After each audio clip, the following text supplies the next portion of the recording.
Ako ang inyong Lolo Pael at ito ang aking kwento. Adobo ni Nanay. Pre, talagang uuwi ka ng probinsya nyo? O pre, bakit? Baka naman pwedeng sumama ako. Ha? Bakit? Kasi, itong si nanay, naiirita ako eh. Panibunga nga sa bahay. Nakakapagod na pakinggan. Kaya gusto ko munang lumayo-layo eh. Nag-aaway na naman ba kayo ng nanay mo? Dalawa na nga lang kayo magkasama tapos nag-aaway pa kayo. Ano ba nangyari? Alam mo naman yun. Kapag hindi nakakapagbisyo, maarangkada ang sapak sa utak. Wala na talagang pagtino eh. Kung hindi alak, sugal. Kapag walang pera, ako ang napagbabalingan ng galit. Kapag natalo sa sugal, galit pa rin. Sa akin pa rin ang bunton. Kapag may pera naman, pag binibigyan ni ate, nako, hindi na nakakakilala. Ilang araw na namang naglalasing. Panahingi sa akin ng pera wala naman ako maibigay kasi kaka-endo ko lang eh. Ayun, pinapalayas ako. Hindi ka na nasanay sa nanay mo. Ganyan lang siya kapag lasing, di ba? Lang? Oo, mga kapitbahay niyo nga sanay na sa kanya eh. Ikaw pa ba na kasama mo sa bahay? Tapos nanay mo pa. Dapat masanay ka na. Naku pre, kapag ikaw nasa sitwasyon ko, mas gusto mo na lang ipaampon ng nanay mo o kaya iparehab. Wala akong pera eh. Oh, kailangan pa ba ng pera doon? Ewan ko nga. Saka baka tumakas lang si nanay dun eh. Luto na sa alak ang utak eh. Wala nang pag-asa. Di mag-inquire ka muna, malay mo. Pero, teka, may iba nga tayo. Gusto mo talagang sumama sa akin? Malayo-layo yung probinsya ng nanay ko, no? Doon na kasi tumira sa side ng bago niyang asawa eh. Hindi na ako pinapasyalan eh, kaya ako na ang pupunta para makumusta ko man lang. Oo, kahit gaano pa kalayo yan, sasama ako sa iyo pre. Mas okay nga kung malayo para makarelax rin naman ako eh. Baka sakaling hindi na umabot dun yung boses ng nanay ko. Wala namang problema sa akin kung sasama ka. Pero baka umabot ako kasi ng 1 linggo dun eh. Kahit 1 buwan pa pre, ayos lang. Huwag mo akong alalahanin. Marunong naman akong makisabay eh. Tsaka mabait naman siguro yung nanay mo, di ba? Oo naman no. Di naman siya kagaya ng nanay mo. Ay nako, mabuti naman. Teka, kailan pa lang alis natin? Sa makalawa na. Kaya umuwi ka na muna sa inyo at mag-impake ka. Di na pre. Loko, kahit damit lang magdala ka. Baka mamaho ka dun. May dala na akong gamit kasi. Ha? Nasaan? Andiyan sa labas. Nilagay ko lang dun sa gilid ng pinto nyo dun sa labas. Hindi nga. Oo nga pre. Tumayo si Bening mula sa pagkakaupo at pinuntahan ang sinasabing gamit ng kaibigan. Pagkalapit sa pintuan ay kaagad niyang sinilip ang gilid ng pinto at nakita nga roon ng isang malaking bag na kulay itim.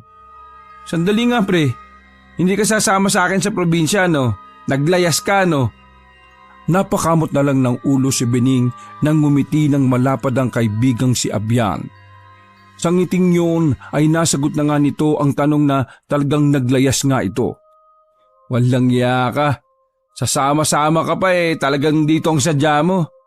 Ikaw ba hindi nahahanap ng nanay mo? Napakalapit naman ang pinuntahan mo kung maglalayas ka. Hindi ako susundin nun.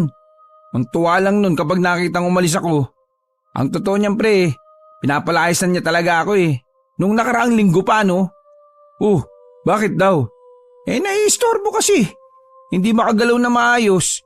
Nagsasama kasi ng lalaki sa bahay. Ginagawa ng bahay aliwan yung bahay namin eh. Hala, pambihira. Alam ng ate mo. Wala naman pakialam si ate sa kanya eh. May sarili ng pamilya ang ate ko. Saka di naman makikinig kay ate yun eh. Luto na nga ang utak nun sa alak, di ba? Mas makikinig pa dun sa lalaki niya. Di magsama sila. Pero ako, sasama talaga ako pa sa probinsya nyo. Magbabakasyon ako. Magbakasyon tayo. Baka layo-layo kahit sandali. Tapos pagbalik natin, saka ako maghanap uli ng trabaho. May pera pa naman ako eh. Nakaipon ako bago mawalan ng trabaho kaya may panggastos ako. Pero Ayos lang bang dito muna ako sumiksik sa apartment nyo? Ano ka ba pre? Ayos lang. Dapat kanino pa sinabi sa akin, langya ka. Pasok mo na yung mga gamit mo dito sa loob. Salamat talaga pre ha. Hulog ka ng langit. Sira. Di, pipilay-pilay ako nun kapag nahulog ako galing sa langit. Matapos ang ilang araw ay bumiyahe na nga ang dalawa papuntang Pangasinan. Ilang oras din ang biyahe nila dahil galing pa sila sa Bulacan.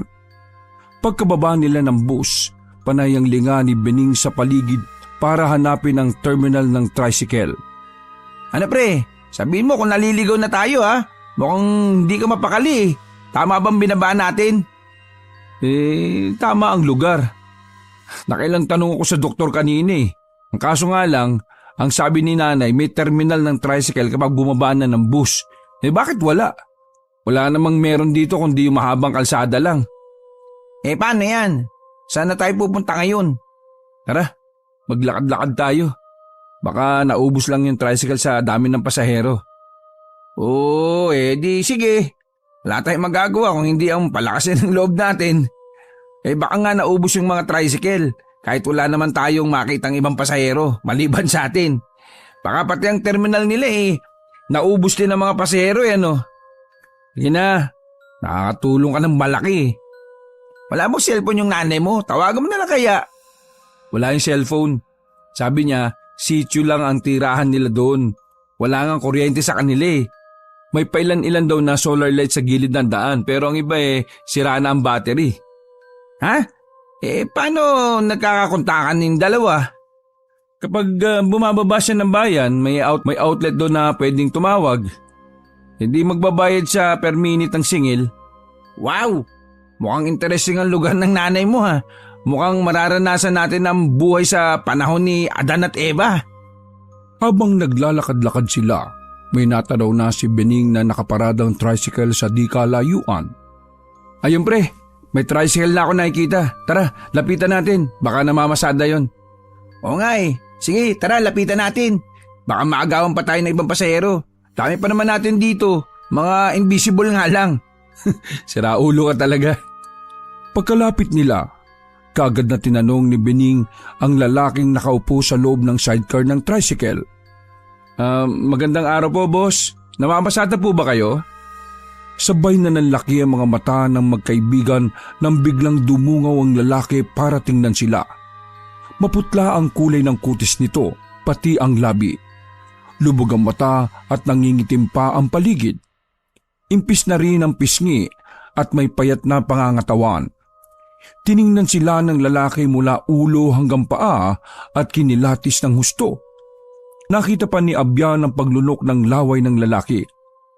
Napahawak siya sa braso ni Bening para senyasan nito na hindi na maganda ang nangyayari.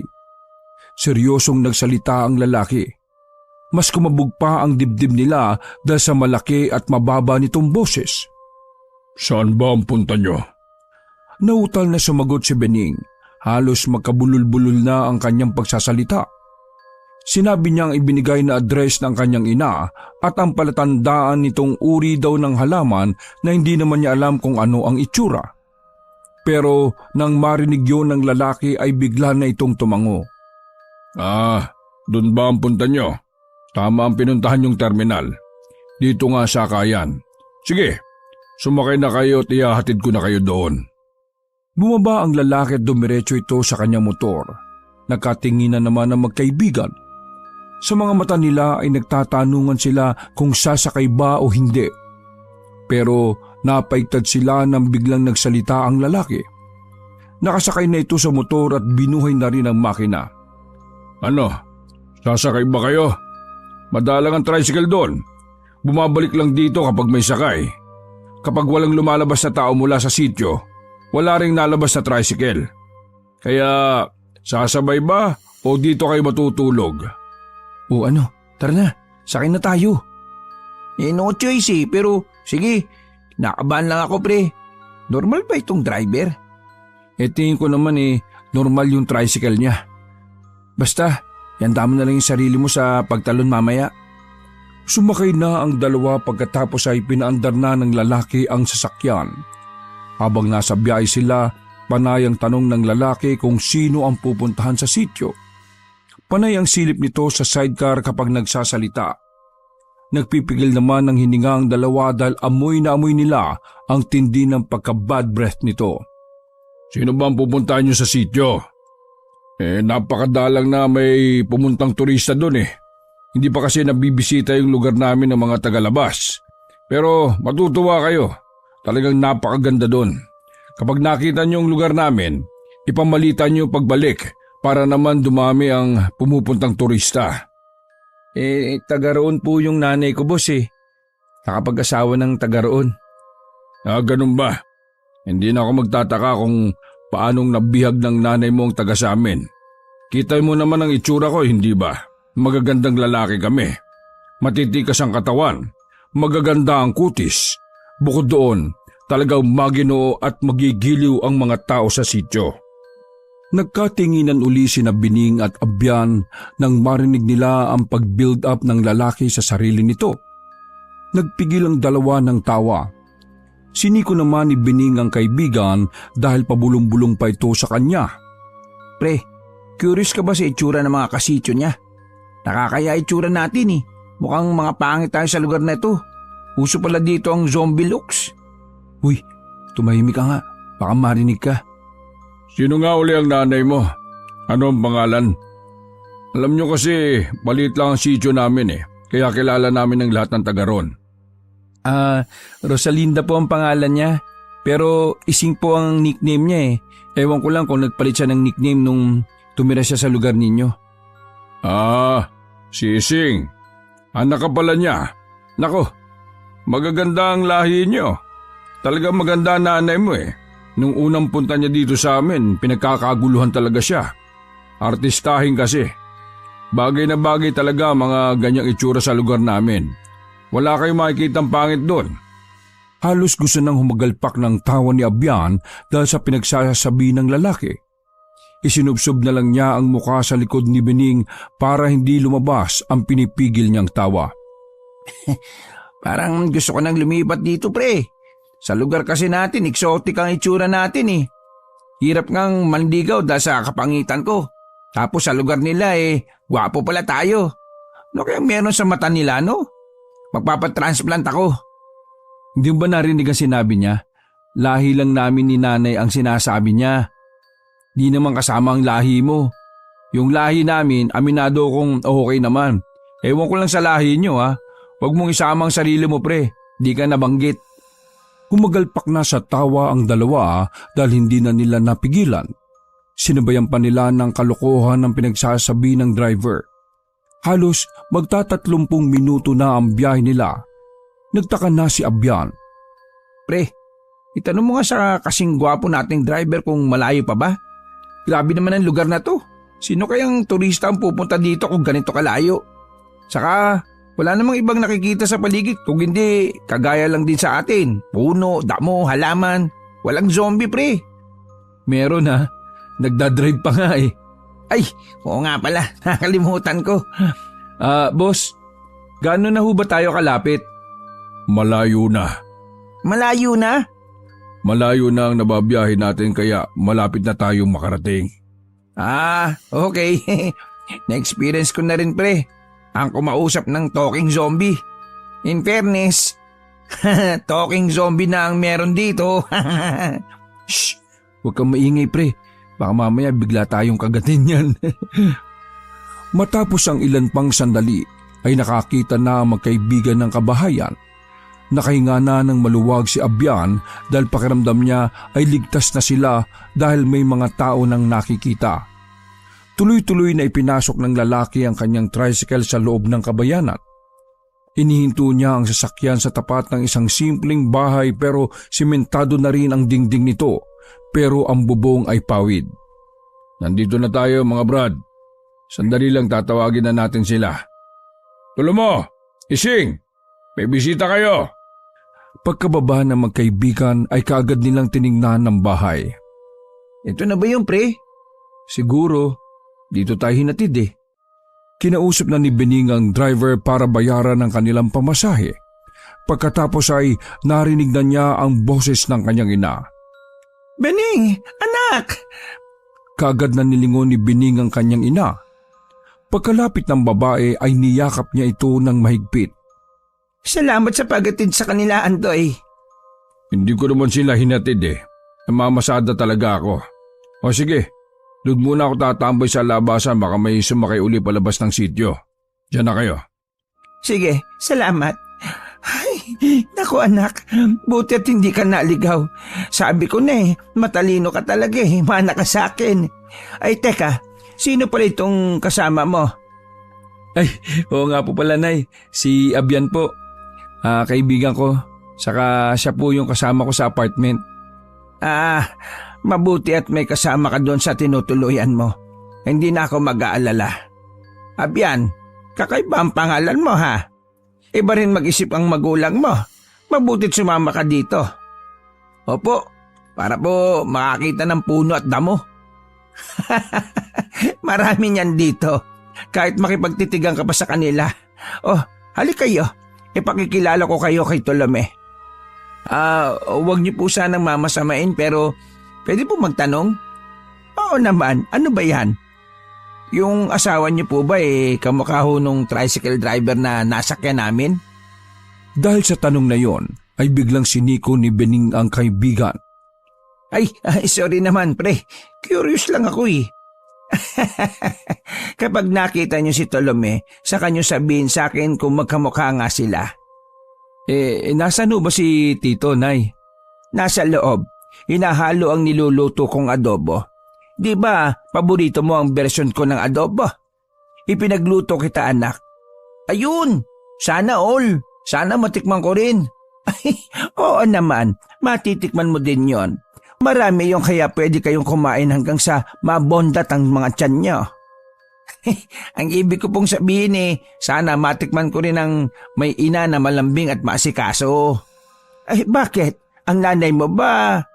Ay naku, maabang usapin po. Ay ganoon ba? Sa loob natin na pag-usapan yan. Papalapit pa lang sila sa pintuan ng bahay ay amoy na ng magkaibigan ang mabangong adobo. Biglang kumalam ang kanilang tiyan dahil sa gutom mula sa mahabang biyahe. Bigla ring nanubig ang kanilang gilagid. Natatakam sila sa masarap na amoy ng niluluto. Adobo ho ba yun? Bakit parang mas masarap pa sa adobo na niluluto sa amin? Amoy pa lang nakakatakam na Ganyan talaga magluto si nanay. Amoy pa lang mapapakain ka na. Ngayon ko lang ulit matitikman ang adobo mo na Sobrang namiss ko yan. Ay, pasensya ka na anak. Napabayaan na kita. Ay naku, malaki na po ako Ituro mo na lang sa akin ang sikreto mo sa pagluluto ng adobo. Ay sige, ituturo ko sa iyo. Ipapamana ko sa iyo ang talento kong yan. Oh, hali kayo. Tuloy kayo sa loob. Pasensya na sa bahay namin ha. Ganito talaga dito sa sityo. Simple ang buhay kaya nagustuhan ko din. Pagkapasok nila sa loob, pinaupo sila ni Ising sa mahabang upuan na yari sa kawayan. Iginala nila ang paningin sa kabuuan ng bahay. Puro kortina ang nagsisilbing dibisyon ng kwarto at kusina mula sa maliit na sala. Walang gaanong gamit na makikita sa loob ng bahay. Dahil wala namang kuryente sa lugar na yon, kaya walang appliances. Sandali lang ha. Tingnan ko lang yung niluluto kong adobo. Kapag luto na, kakain na tayo. Sige ho, Nay. Sinundan nila ng tingin si Ising papunta sa kusina. Nang hawiin nito ang kortina, nakita nila ang malinis at simpleng kusina. Nahagip din ng mata nila ang lalaking matipuno at nag-uumbukan ng mga muscle sa katawan. Nakatalikod dito sa kanila dahil abala sa paghalo ng niluluto na nakalagay sa malaking kaldero. Pre, nakikita mo ba yung nakikita ko? Alin doon? Baka ibang tinitingnan natin ha? Yung lalaki pre, grabe ang katawan, parang wrestler. Sana ba yung bagong asawa ng nanay mo? Siguro, wala namang ibang lalaki sa loob yun lang naman. Nakakatakot ang katawan pre. Parang isang salya lang sa atin aabot tayo dun sa puno sa labas. Akala ko zombie rin Bigla ko tuloy naisip, baka kinain na niya lahat ng pagkain dito sa kanila kaya naubusan yung driver ng tricycle kanina. Natigilan sa pag-uusap ang dalawa nang may humawi ng kurtina. Inilagay na yon sa gilid upang hindi abala sa pagdaan. Halina kayo mga anak, kumain na kayo. Sumunod ang dalawa kay Ising. Pagdating sa kusina ay ipinakilala ni Ising ang dalawa sa kanyang asawa. Mahal, siya si Benihing ang anak ko. Mataba pa siya nung iniwan ko sa Bulacan pero ngayon ang payat-payat na niya. Nakokonsensya tuloy ako na iniwan ko siya. Anak, si Tito Tolome mo. Ay, magandang lalaki palang anak mong ito. Nako, kapag gumala ka dito sa amin baka magkaroon ng 7 nobya. Ala, si Tito, wala pa po sa isip ko po ang mag-girlfriend. Ay, oo nga pala. Kaibigan niya mahal. Si, ano nga uli ang pangalan mo anak? Abyan po. Ayun, Abyan nga. Halika na, kumain na tayo. Pagkaupo ng tatlo sa upuang nasa harapan ng lamesang may habang pangwaluhang tao, inilagay naman ni Tolome ang bagong lutong adobo sa gitna ng mesa. Napatitig sina Bening at Abyan sa malaking mangkok ng adobo. Malalaki ang tipak nun. Halatang hindi tinipid sa hiwa. Maganda ang kulay at sobrang natatakam sila sa mabangong amoy ng karne. Oh, ano pang hinihintay natin? Kumain na tayo habang mainit pa ang pagkain. Opo, kahit busog makakaramdam talaga ng gutom sa amoy ng adobo nyo. Anong toyo po ang ginamit nyo? Nako, toyo ni Ising. Paano kahapon pa yan nangungulit sa akin na manghuli ako ng baboy ramo para sa pag-uwi ni Bening Baboy ramo po ito? Hindi ka pa kumakain nun? Masarap yan. Sige, tikman mo. Huwag mo lang hahanapin yan sa inyo kasi wala yan doon. Baboy ramo? Wow! Dahil sa pagkagulat ng dalawa, kaagad nilang tinikman ng adobo. Hindi na sila nakapagsalita pa dahil sa sarap na sila sa pagkain ng karne. Panakanakang napapatingin si Bining sa mag-asawa dahil hindi pa kumakain ng mga ito. Oh, bakit po? Ayaw niyo pong kumain? Pinagmamasdan kita anak. Kasi ngayon lang kita nakitang kumain ng ganyan. Hindi ka ba nakakakain ng maayos doon? Hindi ka ba nakakapagluto? Baka mamaya pinababayaan mo ng sarili mo. Kung dumito ko na lang kaya. Nay, hindi naman po ako sanay mamuhay sa ganitong lugar Mamamasyal na lang po ako palagi dito. Oy, sige. Sinabi mo Kumain na rin ang mag-asawa. Nagkukwentuhan pa sila at nagbibiruan habang kumakain. Nang matapos kumain ay ipinagtimpla ang dalawa ng kape. Masyado kayong maraming nakain. Kailangan nyo ng palunaw. Eto, magkape tayo. Doon tayo tumambay sa sala. Iwanan muna natin siyang si Ising dito. Naguugas pa naman siya ng plato Habang panay ang kwento ni Tolome sa kanila, hindi nila maiwasan ng mapahikab. Nagkukwentuhan tayo dito tapos inaantok kayo. Hindi ba ako magaling magkwento? Ay, nako, okay lang po Tito, sorry. Siguro po pagod sa biyahe saka ang dami po naming nakain Nako, mana ka nga sa nanay mo. Pagkabusog laging inahatak ng higaan. O sige, dito muna kayo sa kwarto. Matulog kayo dito. Presko dito sa amin kaya hindi kayo maiinitan kahit walang bentilador. Pagkatid sa kanila sa kwarto ay lalong bumigat ang kanilang mata. Pagkahiga nila ay kaagad na nakatulog ang dalawa. Mahaba ang naging tulog nila. Nagising si Bening dahil nakarinig siya ng nag-uusap sa labas ng silid. Dahan-dahan siyang tumayo at hinawi ang kurtina ng pintuan ng kwarto para sumilip. Nakita niya ang mag-asawa na nag-uusap. Naggagayak ng sarili si Tolome. Isinusuot niya sa kanyang bewang ang itak na nasa kaluban. Iginagayak naman ng kanyang ina ang malaking tiklis na yari sa uway. Maya-maya ay isinukbit na ni Tolome ang tiklis sa kanyang likod. Gusto ko yung kagaya ng inuwi mo dati ha. Gusto ko nang matikman yon. Kapag nakakita kong may pagala-gala, swertihan lang naman yon mahal Dapat swertihin ka ngayon. Sige. Aalis na ako para makabalik ako bago mag-umaga. Sige. Mag-iingat ka, mahal. Nang makalis na si Tolome, saka lamang lumabas ng silid si Bening para kausapin ang ina. Nay, saan po pupunta si Tito? Ay, mangangaso siya anak. Uso pa po ba yun? Oo naman anak, maraming hayop sa gubat. Kaya masarap dito kasi puro sariwa ang makakain mo. Hindi kagaya doon, puro gamot na o kaya fertilizer. Bakit gising ka na pala? Maaga pa ha, matulog ka uli. Iinom lang po ako sana ng tubig tapos matutulog po uli ako. Pagkainom ay muling bumalik si Bening sa pagtulog. Napahaba uli ang tulog niya. Nagising siya dahil naririnig na niya ang ingay ng boses ni Abian. Yun! May adobo ulit! Alam niyo tita, kagabi nananaginip ako Kumakain nga ako ng adobo.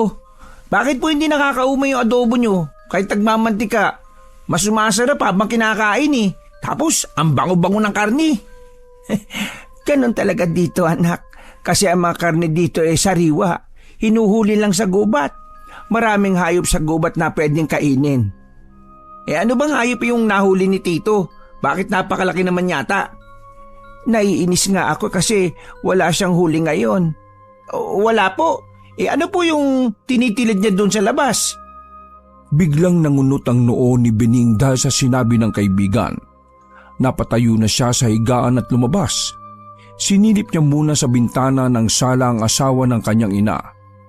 Mula sa kanyang kinatatayuan ay naririnig pa rin niya ang malakas na usapan ng kanyang ina at ni Abian.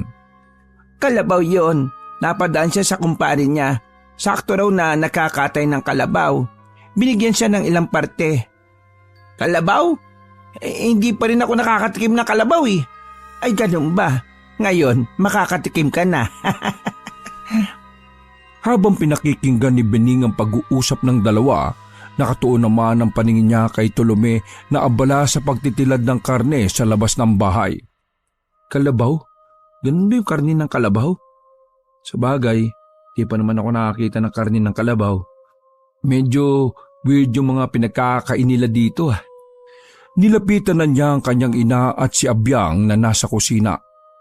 O anak, gising ka na pala. Gusto mo ba ng kape? Ipagtitimpla kita. Sige po, Nay. Salamat po. Ang haba ng tulog mo Tangali na. Hindi ka na nakasabay ng umagahan kanina. Ang sarap nung adobo na tira kagabi. Naku pre, mas masarap pala yung kapag kinabukasan na. Hindi naman kasi napapanis ang adobo. Saka mas masarap talaga yun kapag tumatagal. Anong bago dun? Ay nako, di mo nga kasi natikman ulit Kaya di ka makarelate.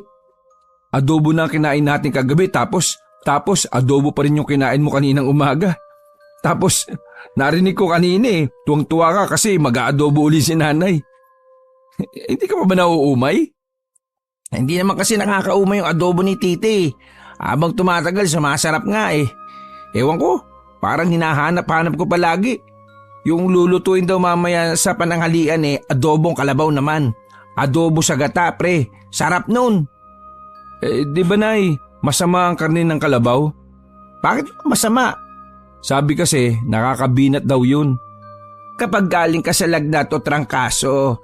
Pero lahat naman nabibinat kapag may sakit tapos pinupwersa ang sarili. Wala ka namang sakit anak, di ba?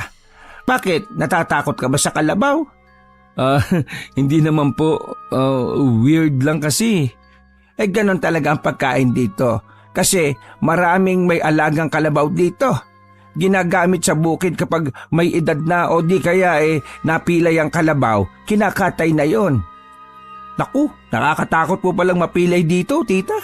Kinakatay.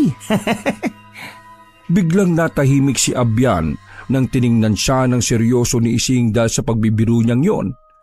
Nakaramdam siya ng kakaiba sa mga titig ng ina ni Bening.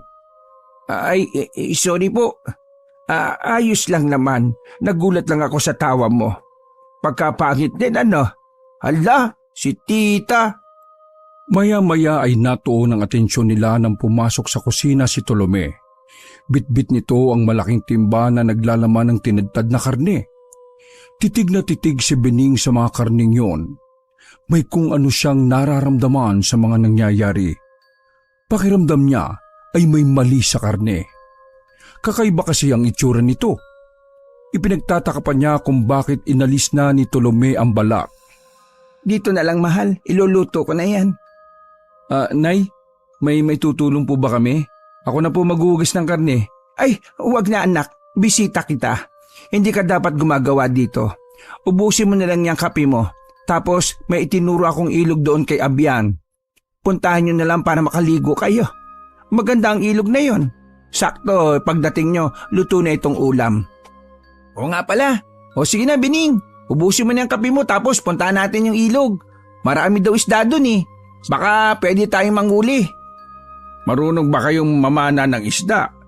May pana ako dito. Kung hindi naman meron ako ditong panghuli na may fishnet. Meron ding pamingwit.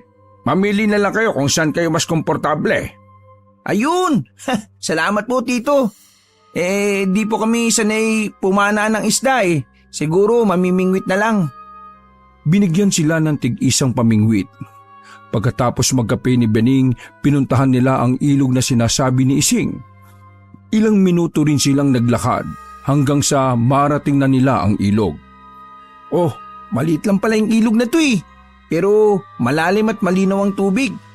Ayun oh, may nakikita na nga akong isda eh. Natuwa na sa mga isda ang magkaibigan kaya nawili na silang manghuli.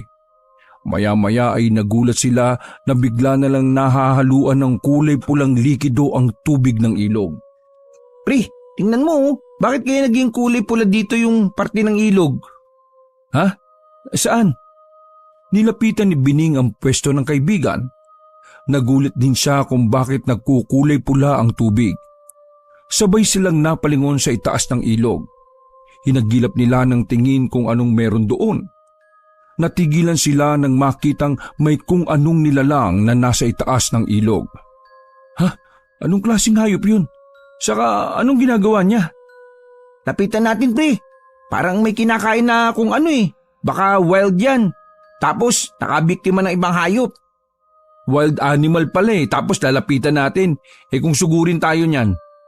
Teka, babatuhin ko na lang para lumayo siya. Namulot ng bato si Abian. Nang makaipon na siya ay pinagpupupukol niya ng bato ang nakita nilang kakaibang hayop na nasa gilid ng itaas na banda. Pilit niyang inaabot ng bato ang hayop na yon. Maya-maya ay natamaan na niya ito. Nagulat ang hayop at bigla silang nilingon. Pero mas nagulat ang dalawa nang makita ang kakaibang itsura nito. Mahaba ang nguso, may mahaba ring pangil. Itsurang mabangis na aso ang ulo nito pero ang katawan ay kahawig ng sa tao.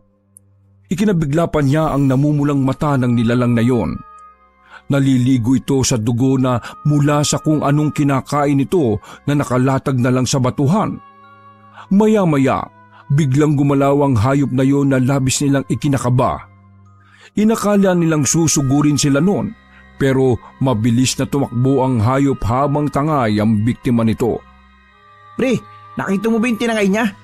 Hindi, di ako sigurado eh. Parang katawan ng tao pre. Hindi nga ako sigurado. Basta katingin ako dun sa kakaibang nilalang na yun. May paa at kamay eh, pero ang ulo mukhang aso. Anong klaseng hayop yun? May paa at kamay din ang tangay-tangay niyang pagkain eh. Pero wala yung ulo. Tao kaya yun? Aba ewan, ang weird. Tara na, umuwi na lang tayo. Ay naku, mabuti pa nga. Iniligpit na nila ang kanilang mga dala para makauwi na. Nang tingnan ni Bening ang mga huli nilang isda na nakalagay sa putol na galon, nagbago bigla ang isip niya. Tapon na natin to pre, parang ayaw ko na kumain ng isda dito. Ha? Bakit? Feeling ko kasi iba na rin ang itsura ng isda dito eh. Tingnan mo, tinitingnan nila ako ng may pagmamakaawa. Sira ulo, ang tataba nga ng tilapia dito tapos ang lalaki pa. Lilima na nga lang yung nahuli natin, balak mo pang pakawalan. Kung ayaw mo kumain, ako na lang. Ipapa-adobo ko kay tita. Ha? Adobo na naman? Ano ba yan? Oo, adobo. Naglalaway na naman ako sa adobo niya. Tara pre, uwi na tayo. Pakaluto na yung adobong kalabaw. Ang sarap magbakasyon dito. Laging masarap ang ulam. Tara na pre, gutom na ako sa adobo. Binitbit na nila ang mga gamit saka umuwi na. Pagdating nila sa bakuran pa lang, humahalimuyak na ang mabangong adobo na niluluto sa loob ng bahay. Nagtataka si Bining dahil nakakaramdam na rin siya ng kakaiba kapag naaamoy ang adobo ng kanyang ina. nanunubig na naman ang kanyang gilagid at hinahatak na rin siyang kumain. Sinundan na niya si Abyan dahil nagmamadali na itong pumasok sa loob ng bahay. Habang naglalakad siya, may natapakan siyang tila maliit na bato at muntik na siyang matisod doon. Napahinto siya at bahagyang tiningnan ng kanyang natapakan. Bigla niya itong sinipa dahil sa pagkainis. Pagkatapos ay muli siyang naglakad pero napahinto uli siya nang maisip kung anong bagay ang nakitang niyang yun. Ano nga ba'y natapakan ko? Tama ba'y nakita kong yun? Dahil sa kuryosidad niya, pinuntahan niya kung saan tumalsik ang kanyang sinipa. Hinagilap niya yon sa damuhan. Nanlaki ang mga mata niya nang makita ito. Dinapangan siya ng takot at nanginig din ang kanyang tuhod dahil sa kaba. Daliri ito ng tao. Dito nagtitilad ng karne si Tito Tulumi kanina. Hindi kaya... Hindi na natapos ni Bening ang pagkausap sa sarili nang marinig na niya ang pagtawag ni Abyan. Bining! Bining ning ning! Bining ning ning ning ning! Kain na! Nasaan ka na ba? Luto na yung adobo! Tara na! Bigining bining gining ning! Biglang bumaliktad ang sikmura ni Bening nang marinig ang sinabi ng kaibigan. Iniisip pa lang niya ang ulam nila ay gusto na niyang sumuka. Panay ang tawag sa kanya ni Abyan, kaya pumasok na rin siya sa loob ng bahay. Nakahain na sa lamesa at nakaupo na rin sa upuan ng mga kasama. Halika na anak, iwan mo na muna dyan ang mga dala mo. Iluluto ko na lang mamaya ang daladala niyong tilapia, ha? Kumain na muna tayo ngayon. Busog pa po ako, Nay. Medyo sumama yung pakiramdam ko kanina sa ilog eh. Magpapahinga na lang po ako. Sumama ang pakiramdam mo? Ay bakit? Sige, magpahinga ka na lang din sa kwarto. Titirhan na lang kita ng ulam para kapag nagutom ka mamaya may kakainin ka. Mula sa loob ng kwarto, dinig na dinig niya ang usapan ng tatlo. Panay ang puri ni Abyan sa niluto ng kanyang ina. Sarap na kinakain ng kaibigan niya ang adobo ng nanay niya. Habang naririnig niya sila, bumabaliktad ang kanyang sikmura. Hindi niya mapigilan ng masamang pakiramdam. Gusto talaga niyang masuka. Hindi na maalis sa isip niya ang nakitang putol na daliri ng tao. Iniisip niyang karni ng tao ang niluluto ng kanyang ina kung kaya't ganun na lang ang mabango nitong amoy.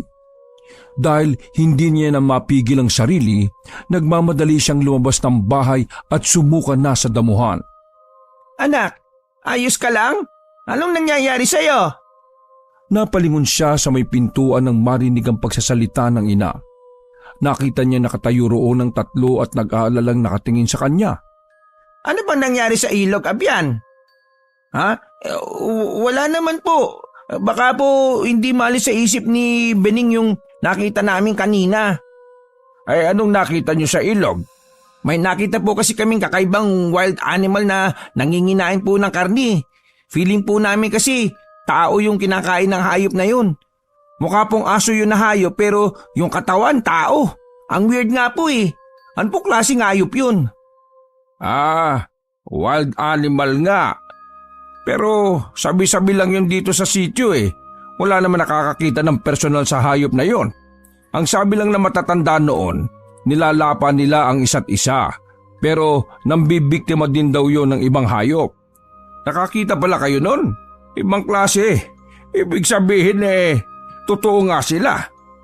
Abay mamayang gabi sa ilog naman ako tatambay.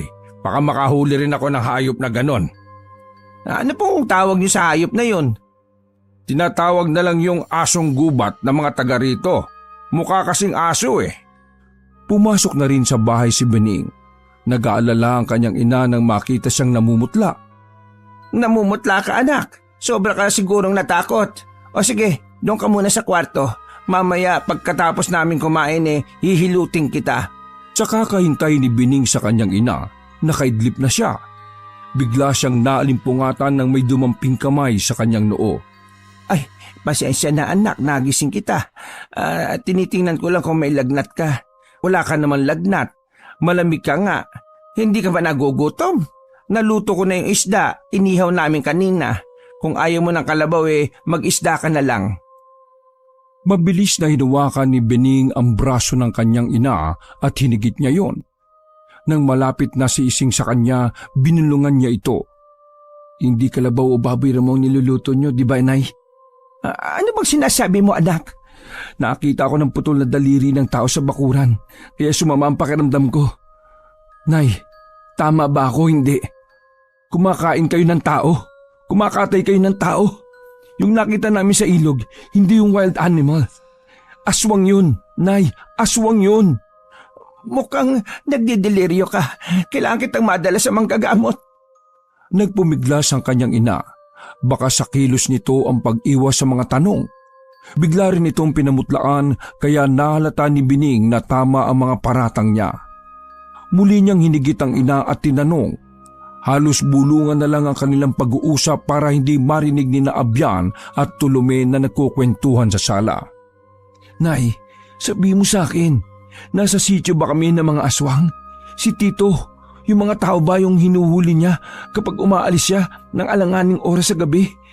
Narinig kita na may nire-request ka sa kanya. Aswang ka na rin ba, Nay? Mga aswang ba kayo? Bigla siyang itinulak ng ina dahilan para mapahiga siya sa katre. Tinakpan nito ang kanyang bibig saka siya binulungan sa tenga. Umalis na kayo rito. Hindi na kayo pwede magtagal dito. Kapag nalaman nila na may alam ka na, papatayin ka nila, anak.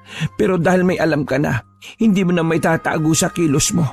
Malalaman at malalaman nila yun. Mababasa nila pati ang mga mata mo. Baka hindi na kayo makaalis ng buhay dito. Dalawa lang ang pagpipilian mo, anak, para makalis ka ng ligtas bukas. Magpapahawa ka sa amin o kaya ay kakain ka ng karne na niluto ko. Kapag kumain ka, hindi ka nila sasaktan. Makakalis kayo ng ligtas. Makinig ka sa akin, anak. Bakit, Nay? Aswang ka na rin ba? Bakit? Dahil ba kay Tito? Hindi, anak. Wala siyang kinalaman dito. Oo, aswang silang lahat dito. Pero hindi ang Tito Tulume mo ang nakahawa sa akin. Eh kung hindi siya, sino? Sino, Nay? Ang tatay mo. Hindi totoong namatay sa aksidente ang tatay mo.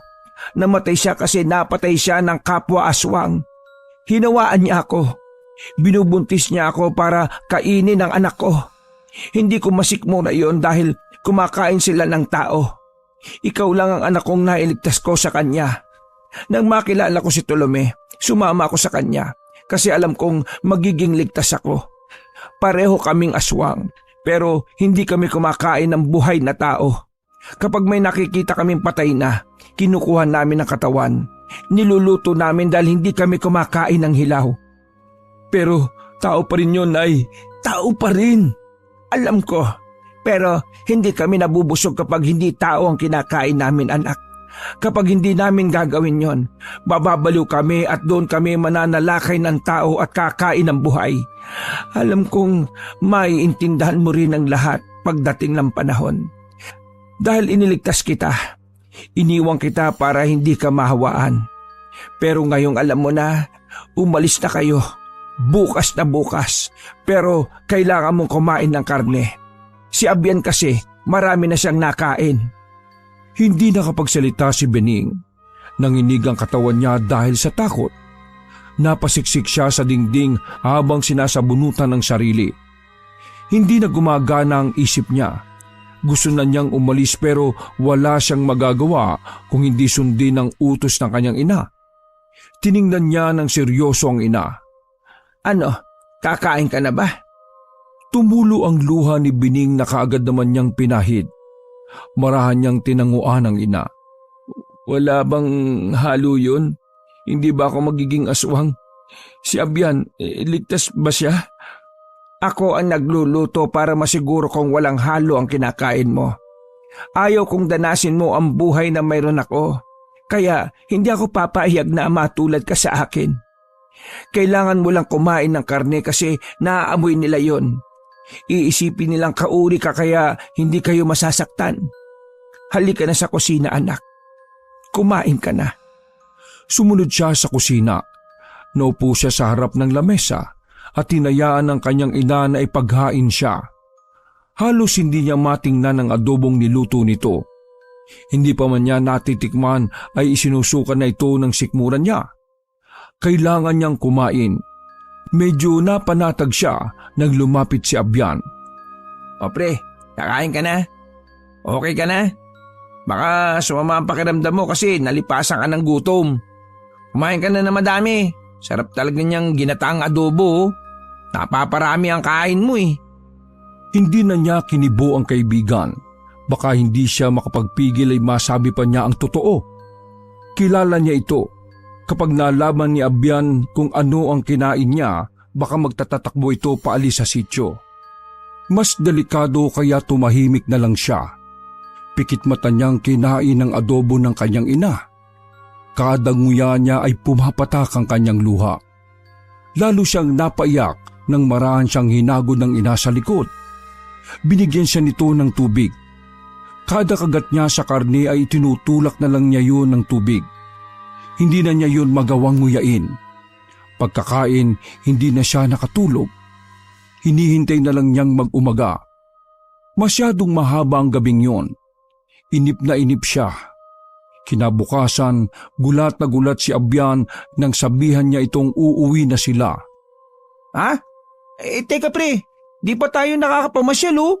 Di pa natin nalilibot yung lugar na ito. Ano tayo mag-atak ng mga kaibigan dito kung di natin masasabi yung ganda ng lugar? Ilog pa lang ang nakikita natin eh. Huwag ka nang umarte, maggaya ka na. Kung ayaw mong sumama, maiwan ka dito. Uy, grabe yun. Sa pilitan? Nakasimangot na naggagayak ng gamit si Abyan. Nang matapos na silang maggayak, nagpaalam na si Bening sa kanyang ina. Naninibago si Abyan sa biglang pagsiseryoso ng lahat at sa hindi gaanong pagkikibuan ni na Bening at Ising. Alis na po kami, Tito. Ikaw na pong bahala sa nanay ko, ha? Huwag niyo po siyang pababayaan. Hindi mo na kailangan sabihin yon. Palagi ko siyang iniingatan. Nay, sorry po ha. Baka hindi na ako makabalik ulit. What? Bakit naman pre? Oo, alam ko anak. Alam kong hindi ka sanay sa buhay dito.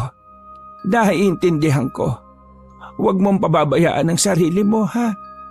Abyan, titingnan-tingnan niyo ang isa't isa. Bakit po ganun? Nalulungkot po ako. Parang gusto ko nang umiyak. Meron ba akong hindi nalaman? Napahimbing kasi yung tulog ko kagabi. Pagising ko, nag-iba na yung ihip ng hangin. Paano na lang yung adobo ko? Natahimik si Abyan nang sikuhin siya ni Bening. Matapos ang paalamanan, narinig na nila ang pagtawag ng tricycle na siya ring naghatid sa kanila sa lugar na yon. Oh, ang sabi, magpapahatid na kayo sa sakayan ng bus. Di pa kayo nagtatagal ah. Ano, aalis na ba? O sige, tara na. Niyakap na ni Bening ng mahigpit ang kanyang ina. Pagkatapos ay tinalikuran na niya ito. Malungkot at bumigat ang pakiramdam ni Abyan pero hindi na siya kumibo dahil napansin niyang nagpipigil din ng iyak si Bening. Napakatahimik ng biyahe nila habang nililisan ng sityo. Hanggang sa nakasakay na sila ng bus ay hindi pa rin umiimik si Bening. Lumipas ang ilang araw mula nang umalis sila sa probinsya ng nanay ni Bening, saka palang nagtanong si Abyan. Pre, medyo okay ka na? Baka naman pwede ka nang magkwento. Hanggang ngayon kasi hindi pa rin ako makamove on eh. May nangyari ba sa inyo ng nanay mo? Nag-away ba kayo? Medyo lang. Sabi ni, baka naman pwede na magkwento ka. Dahil sa kakulitan ni Abyan, ikinuwento na rin ni Bening ang lahat. Wala na sana siyang balak na sabihin pa pero dahil makulit ang kaibigan, sinabi na rin niya. Pagkatapos niyang magkwento, biglang tumakbo si Abyan sa banyo at sumuka ng sumuka doon. Sinundan naman ni Bening ang kaibigan at biniro pa ito. Pre, itinuro sa akin ni nanay ang sikreto niya sa adobo. Gusto mo bang magluto ako? Ipagluluto kita. Inang yan, wag mo na nga mabanggit-banggit yan pre. Ayoko nang marinig ang adobo sa buong buhay ko. Hindi na rin ako kakain yan, ever. Oh, bakit naman? Di ba paborito mo na yon? Ginataang adobo? Tama na pre, masusumpa ako niyang adobo niyan. Gusto ko nang ilabas ang bituka ko. Sige, aadobohin ko na lang. Uy, tama na sabi! Ayoko na kasing ikwento pinipilit mo pa ako Sana paborito mo pa rin yung adobo. Ay nako. Muli nang bumalik ang sigla ni Bening dahil napapatawa na siya ng kaibigan pero si Abya naman ang biglang nang lupaypay dahil sa mga nalamang sikreto ng ina ni Bening. Teka pre, may tanong ako. Oh, ano na naman yon? Hindi ba tayo nawaan ng pagiging aswang ng nanay mo? Malalaman natin yan kapag naghahanap ka na ng adobo. Uy, ayoko, hindi pwede. Wala na tayong magagawa doon. Pre naman tumawag ka nga ng albularyo, parang awa mo na. Sige, pagdadaling ko siya ng adobo. Panay ang kantsaw ni Bening sa kaibigan lalo na kapag nakikita niyang nanlalambot ito kapag naririnig ang paboritong ulam na adobo. Wakas! Ako ang inyong Lolo Pael at ito ang aking kwento. Pagkain sa fiesta. May gagawin ka sa Sabado? Wala naman, bakit? Balak sana kitang imbitahan sa piyesa sa amin Kung okay lang at kung mahilig ka sa mga handaan. Oo ba? Matagal-tagal na rin simula nang pumunta ako sa isang handaan O pagkatapos ng trabaho natin, doon na tayo dumiretso. Tama-tama, wala tayong pasok kinabukasan. Pwede tayong matulog sa bahay namin. Sino nga pala kasama natin? Sasama rin sina Axel at Brian. Talaga? Buti pumayag. Parehong kuripot ang mga yun Sabi ko kasi, sagot ko na yung pamasahe nila. Kaya naman pala. O paano? Sa Sabado huwag mong kalimutan. Oo. Halos magkapanabay nang sumakay sa kani-kanilang motor ang dalawa. Kumuway pa si Rex kay Kevin bago nito pinaharurot ang motor palayo. Si Kevin naman ay sa kabilang direksyon ng uuwian. Isang factory ang kanilang pinapasukan. Halos mag-isang taon pa lang si Kevin sa pinapasukan at ilang buwan pa lang silang naging magkaibigan apat. Nakikitira naman siya sa bahay ng kanyang ate na may asawa, ngunit wala pa ring anak. Nang makauwi ng bahay, hindi niya naabutan ng kapatid. Dumiretso na lang siya sa kanyang kwarto at nagpahinga. 2 araw bago ang fiesta, nagkasabay silang apat sa kantin. Nagkataon kasing pare-pareho ang schedule na kanilang pasok. Magkakaiba lang ng department. Ngayon lang tayo nagkasabay-sabay Kumusta na ba? Oo nga bihira lang to. Siya nga pala, sa Sabado huwag niyo kakalimutan. Sa paradahan na lang ng jeep tayo magkita-kita. Sagot ko na lahat ng pamasahe niyo. Hindi namin yan nakakalimutan Huling punta ko ata sa pestahan nung nasa probinsya pa ako.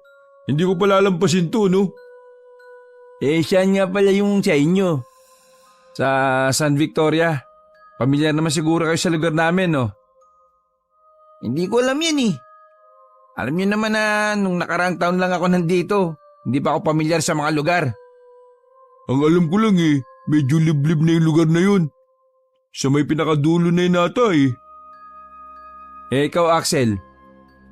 Wala rin Pareho lang kami ni Kevin na bagong salta lang dito. Saan nga yung probinsya mo, Ax? Sa Iloilo pa. Wow, layo Nakakauwi ka pa ba sa inyo? Siguro nang dumating ako dito. Hindi pa. May kamahalan din kasi pamasahe. Bala ko sa isang taon umuwi. Mag-ipon muna ako. Kapag umuwi ka sa inyo, kailangan palang sulitin muna yung bakasyon. Baka matagalan ka na naman sa pag-uwi mo. Oo, ganyan niya nga. Maya-maya lang ay natapos na ang kanilang break time. Nagpaiwan naman si Axel. May bibilhin lang daw siya sa kantin. Hinintay na rin siya ni Kevin dahil iisa naman ang daan papunta sa mga warehouse kung saan sila naka-assign. Ang dalawa naman ay nauna na. Anong binili mo? Candy lang. Gusto mo? Hindi na. Meron pa ako sa bag Siya nga pala Kevin. Sure ka bang sasama kay Rex sa piyesta sa kanila? Oo naman, bakit? Magbaback out ka ba? Hindi naman. Kung sigurado na kayong pupunta sasama ako syempre. Akala ko nagbago isip mo eh. Saka, maganda to para makapag-banding naman tayong apat. Oo nga Hanggang maghiwalay sila, magkaibang warehouse kasi sila naka-assign. Hindi na umimik si Axel. Pinagkibit balikat naman ni Kevin ang kakaibang kilos na napapansin sa kaibigan. Dumating ang araw ng Sabado, dapat ay pagkalabas ng trabaho ay diretso na sana sila sa paradahan. Kaya lang kailangan pa munang iwan ni na Kevin at Rex ang motor. Ang kay Rex ay sa inuupahang bahay nito iniwan ang motor. Pagdating sa paradahan ay naroon na sina Brian at Axel. Halos magkapanabay namang dumating sina Kevin at Rex. Sa susunod na jeep na lang tayo sumakay para makasakay tayo na maayos. Malayo ba yung sa inyo? Mga 30 minutes din. Tapos pagdating sa kanto namin, sasakay naman tayo ng tricycle. Mga 20 minutos naman yun. Matagal-tagal rin pala. Huwag ka mag-alala. Sulit naman ang pagpunta nyo sa amin. Buubusugin ko kayo pagdating sa amin. Sabi mo yan ha. Dapat may pa Sharon pa. Oo naman Kahit ipadala ko pa sa inyo yung buong baboy Tahimik naman si Axel habang tuwang-tuwa ang mga kasama.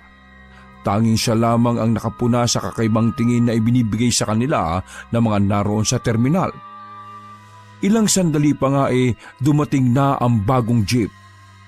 Doon na sila sumakay. Nang mag-abot ng bayad si Rex, napatingin sa kanila ang mga naroon na pasahero maging ang driver ay kakaiba ang sulyap na ibinibigay sa kanila. Muli, tanging si Axel lamang ang nakapuna. Lumipas ang mga sandali, hanggang silang apat na lang ang natira sa jeep. Tayo na lang apat ang nakasakay sa jeep Sa amin kasi yung huling barangay Ganun ba? Akala mo, napunta tayo sa ibang lugar Liblib na pala tong sa inyo. Hindi naman masyado. Mga private property na kasi yung halos mga lupa rito sa amin. Nasa malalayo yung mga may-ari. Kaya nakatiwangwang lang yung mga lupa rito. Napatango naman ng tatlo habang tinatanaw ang nadadaanan nila.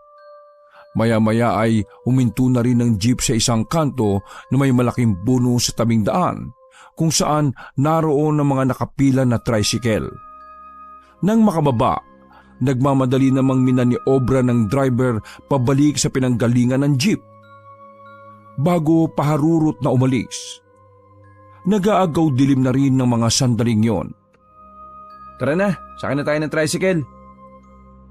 Sumunod naman ang tatlo kay Rex. Sa tricycle na nasa unahan sila sumakay. Sina Kevin, Axel at Brian ang sumakay sa loob. Samantalang sa likod ng driver naman pumwesto si Rex. Lubak-lubak ang kanilang dinaanan. May mga daan pang paahon. Nakakatinginan pa nga silang tatlo sa loob kapag halos hindi na makaandar ang tricycle kapag paahon. Nakahinga lang sila ng maluwag nang huminto sa mga bahayan ang tricycle na kanilang sinasakyan. Naalog yata utak ko Buti nga ikaw, nalog lang Ako nga ilang beses na untog Huwag na kayong magreklamo. Ang malaga, nandito na tayo. Sina Brian at Kevin ay inilibot ang paningin sa buong paligid. Si Axel naman ay napasulyap sa tricycle driver. Nagtatanong kasi ito kung kailan sila susunduin. Ang naging sagot naman ni Rex rito ay may sasakyan naman na maghahatid sa kanila palabas. Nang makapagbayad si Rex sa tricycle driver, agad na rin itong umalis. Si Axel naman ay nagkunwari na abala sa pagtingin sa paligid. O tara na sa bahay. Bakit parang walang mga tao dito? Oo nga, nasaan ang mga tao rito? Habala lang yung mga yun sa pag-aanda sa pistahan. Tara na sa bahay, gutom na ba kayo? Sumunod naman ng tatlo. Pagdating sa bahay nila Rex, nadatnan nila ang mga magulang nitong tila naghihintay na sa kanilang pagdating. Agad silang ipinakilala ni Rex sa dalawang matanda. Nagmano ang tatlo, tanda ng pagbibigay galang. Matapos ang pagpapakilala, pinapunta na sila ng mga magulang ni Rex sa kusina. Sa pahabang mesa, naroon na ang iba't ibang putahe ng karne. Ang dami naman pagkain. Akala ko ba bukas pa ang piyesta dito. Nabanggit ko kasi nung nakaraang linggo kina Itay at Inay na may bisita akong kasama. Kaya naganda talaga sila ngayon. Kung ngayon pa lang marami ng handa, paano pa kaya bukas, no? Mama, sarap lahat ah. Puro ba yung karne? Gusto mo ba ng gulay? Teka, tatanungin ko si nanay kung merong gulay. Lumabas muli ng kusina si Rex. Pagbalik ay may dala na itong mangkok ng chapsuy. Oh, maupo na kayo. Alam ko, gutom na kayo Ito lang ang gulay Kapag ganito kasing piyestahan puro karne talagang handa dito. Ayos lang. Pasensya niya kung naganap pa ako Wala yon. Mauna na akong kumuha. Kakagutom yung mga pagkain Uy, tara na. Mamaya na yung kwentuhan. Kanya-kanya ang dampot ng mga ito ng pagkain sapag. Si Axel naman ay nanatiling tamilmil kumain. Ang bakating silid sa bahay na yon ang inukupa ng tatlo. Nagkukwentuhan sina Brian at Kevin nang pumasok si Axel. Oh, saan ka nang galing? Nagbanyo lang. Nasaan si Rex? Pinuntahan yung chewin sa kabilang bahay. Di ba piyesta? Bakit wala man lang tayong banderita sa nakikita nyo? Napansin ko nga rin yun Mamaya kapag bumalik si Rex, tanungin natin. Maya-maya lang, dumating na rin si Rex. Nakangiti itong pumasok sa kanilang silid. Oh, ayos lang ba kayo dito? Pasensya na nga pala kung sa side kayo matutulog ngayong gabi Hindi kasi uso rito yung papag Ayos lang yun. Ganito rin sa amin sa side na tutulog. Okay nga yun para makaunat-unat yung mga binti namin. Siya nga pala. May tatanong sana kami sa iyo, Rex O bakit? Ano yun? Napansin kasi namin wala yatang banderitas na palamuti. Di ba piyesta bukas rito? Yun ba? Hindi kasi uso yung mga yan rito Nagiging basura lang kasi pagkatapos ng piyesta kaya sinabi na kapitan namin na huwag nang maglagay ng ganong palamuti.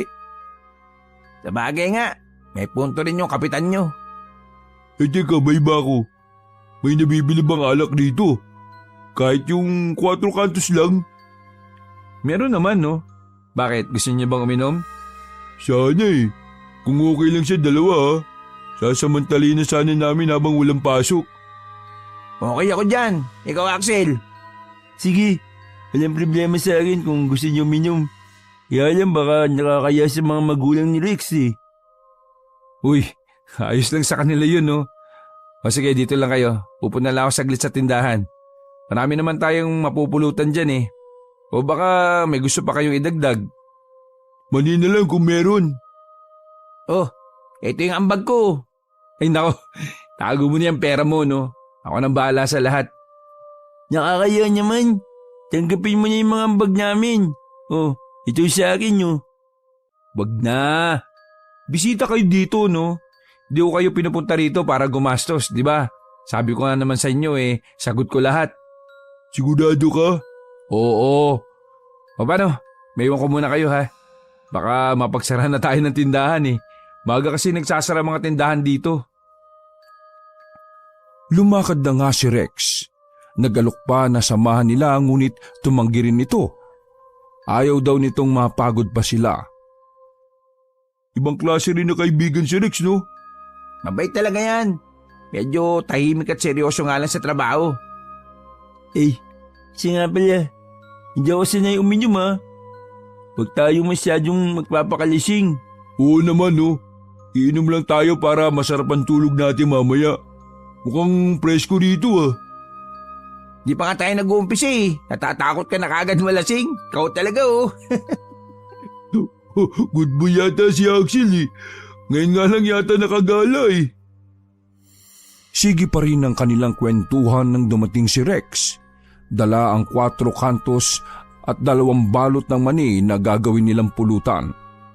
Oh, gusto niyo ba sa labas tayo uminom? Kahit saan, oh. O sige, doon na lang tayo sa labas. Naglabas ng maliit na mesa si Rex. Tumulong na rin ang 3 sa paglalabas ng 4 na upuang plastik. Naglabas rin ng 3 klaseng ulam si Rex para sa pulutan. Habang nagiinuman, nagtanong naman si Kevin. Nasaan na nga pala yung mga magulang mo? Nasa kabilang bahay, sa tiyuhin ko. Doon kasi magkakatay ng mga baboy eh. Marami din ba kayong nagiging bisita kapag piyesta? Oo, yung mga kamag-anakan na galing pa sa malalayang lugar. Pero ito yung unang beses na nagsama ako ng mga kaibigan ko dito sa amin eh. Nasaan nga pala yung mga kapatid mo? May kanya-kanya na silang pamilya. Ako na lang ang wala pa. Bunso kasi ako sa amin eh. Ewan ko lang napansin na ang liwanag pala ng buwan ngayon, oh. Oo nga no. Naalala ko tuloy yung kwento ng mga matatanda. Na ano?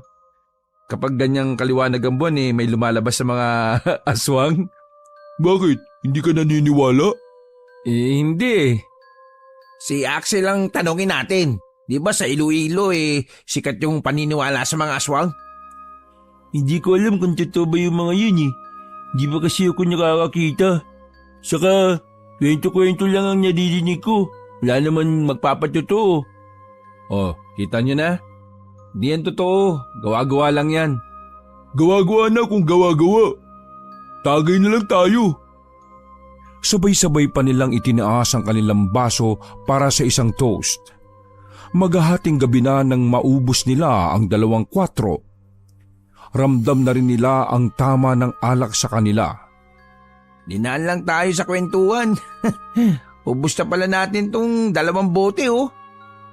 Oo nga eh. Mabuti pa eh. Magpahinga na kayo sa silid nyo ha. Bakit? Ikaw parang hindi tinabla ng alak. Sanay kasi ako na umarap sa inuman. Kapag nandito kasi ako lagi akong pinapatawag ng tiyuhin ko para uminom eh. Kaya naman pala eh. Naisam mo kami doon, ha? Kawawa naman to si Axel oh. Nakatulog na. Buti pa akayin ko na. O paano? Mauna na kayo. Ako nang bahala magligpit dito. Pasuray-suray na naglakad ang 2 habang mag-aakbay pa. Si Axel naman ay inalalayan ni Rex sa paglalakad. Nagising naman ito, kaya lamang ay parang matutumba kung hindi aalalayan. Pagdating sa silid, basta na lang humilata ang 3. Si Rex naman ay isa-isa silang sinulyapan bago lumabas at isara ang pinto. Tilaok ng manok ang nagpagising kay Kevin. Pupungas-pungas pa siya na tumingin sa labas ng bintana. Maliwanag na ng mga sandaling yon. Napasulyap siya sa 2 na naghihilik pa ng mga oras na yon. Bumangon na siya at lumabas ng silid. Nakasalubong naman niya si Rex. Oh, Kevin, gising ka na pala. Yung 2. Ayun, mga naghihilik pa. Ha, ganun ba? O tara, doon tayo sa kusina para makapagkape ka. Mag-almusal ka na rin muna. Huwag mo nang hintayin yung 2. O sige, pwede bang makigamit muna ng banyo? Oo ba? Lumabas ka sa pinto na yan tapos naroon na yung banyo namin. Hintayin na lang kita sa kusina ha, maghahain na ako. Tumango naman si Kevin sa kaibigan. Nagtagal lamang si Kevin ng 5 minuto sa banyo. Lalabas na sana siya ng matigilan. Nakarinig kasi siya ng mga nag-uusap. Tuwang-tuwa ang mga ito dahil sa wakas ay makakakain na rin sila ng sariwang karne. Maya-maya ay nawala na rin ang mga nag-uusap. Siguro tuwing piyesta lamang nakakain ng karne mga yun, no? Kaya tuwang-tuwa. Pagpasok nga ni Kevin sa kusina ay nakahain na si Rex. Nakalimutan na rin naman niya na banggitin rito ang mga narinig niya. Oh, tara, maupo ka na rito. Sasabay na rin ako sa'yo. Sinilip ko yung 2 Hanggang ngayon tulog pa rin. Tumaliman na rin naman si Kevin. Umupo siya sa tabi nito. Habang kumakain nga ay nagkukwentuhan pa sila. Siya nga pala pre. Baka marami pa kayong gagawin ha. Tutulong muna ako sa inyo. Ay nako, wag na. Bisita ko kayo dito, no? Saka mayroong inupahan si Naitay para makakatulong sa pagluluto. Nakakaya naman kasi kung wala kaming gagawin. Huwag mo nang isipin yun. Ang malaga, nandito kayo ngayon. Tipid lang nang umiti rito si Kevin. Ipinagpatuloy na lang niya ang kanyang pagkain. Malapit na silang matapos nang magising naman ang dalawa pa nilang kaibigan. Mga pupungas-pungas pa ang mga ito. Oh, gising na rin pala kayo. Tara, kain na. Sumabay na kayo. Parang inamartil yung ulo ko sa sakit eh. Kulang lang yan sa alak, mukhang nabiting ka. Mamaya, magbanlaw tayo. Pwede ba makahingi ng malamig na tubig? Teka, kukuha lang ako ng petsyal na may yelo. Tumayo si Rex para kumuha ng tubig. Umupo naman sa bakanting upuan ng dalawa. Ano, ayos lang ba kayo? Oo, mamaya wala na rin to. Ito ang tubig oh. Ikaw Axel, gusto mo ba ng kape? Oo, pero ako na lang magtitimpla. Magbabanyo lang ako sandali. Nagpaalam sandali si Rex na pupunta sa kabilang bahay. Naiwan naman silang tatlo sa kusina. Ano, di ba talaga kayo kakain? Ang sama talaga ng pakiramdam ko eh. Para din kasing hinahalukay ang tiyan ko. Ako gabi na lang. Tama na ito sa akin. Mamaya na lang akong babawi niyang kain. Ako din. Mamaya na lang ako babawi. Alam mo nang gagawin ko mamaya. Mag-ikot-ikot muna tayo. Total naman ayaw ni Rex na patulungin tayo sa kanila. Ay, oo, mabuti pa nga. Iniligpit lang ni Kevin ang mga plato at tasa na kanilang ginamit bago sila lumabas ng bahay. Habang naglalakad-lakad nga, panaylibot ng kanilang paningin. Pare-pareho pa silang nagitla nang makarinig ng malakas na sigaw. Para yung sigaw ng binabalatan ng buhay. Nagtaasan pa ang kanilang mga balahibo dahil sa kakaibang timbre na kanilang narinig.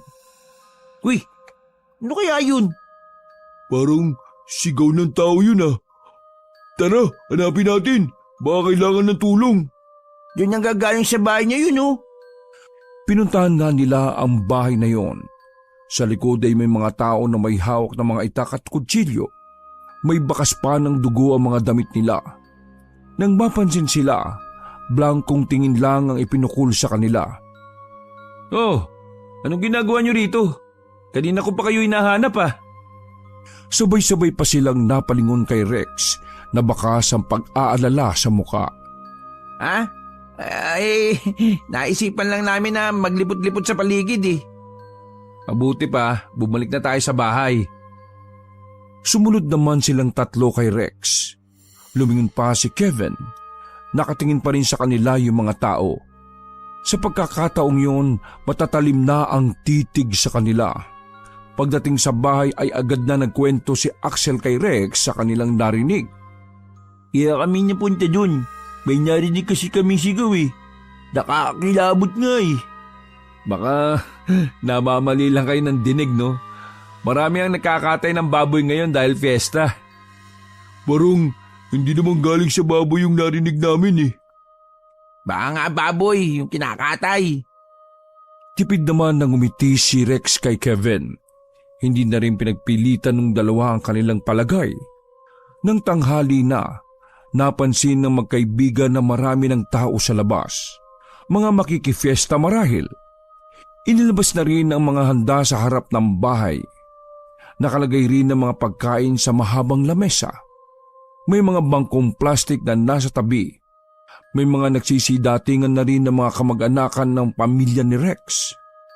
Silang tatlo naman ay nasa isang sulok lang habang minamasdahan ng mga bisitang dumarating. Maya-maya, lumapit na sa kanila si Rex.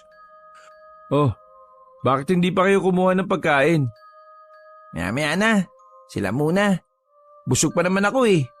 Oo, mamaya na lang kami.